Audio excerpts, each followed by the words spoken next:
When you hear politicians talk about taxing the rich, it's easy to think the policy will only touch a small group of wealthy households. But history tells a different story. Again and again, taxes that start out narrowly focused on the rich don't stay that way. Over time, the definition of rich shifts, thresholds drop, and suddenly many more people are on the hook. Let's look at what's happening in New York right now. There's a proposal to slash the state's estate tax threshold from over $7 million to just $750,000. The top estate tax rate would also jump from 16% to 50%. On paper, this sounds like a tax on the ultra-wealthy.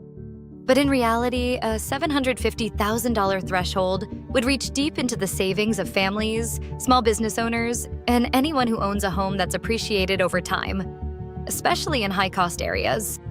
It's a dramatic shift that goes far beyond the original promise. This isn't a new pattern.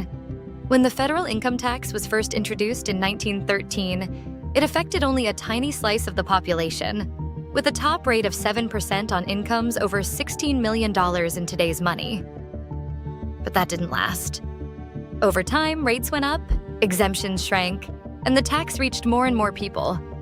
Other examples show the same trend. The federal telephone tax began as a temporary measure to fund the Spanish-American War in 1898, but it stuck around for decades. The alternative minimum tax was supposed to catch a handful of high-income households, but eventually threatened millions of upper-middle-class families. Even the Obamacare investment tax has pulled in more taxpayers as income thresholds stayed fixed while incomes rose. The lesson is clear.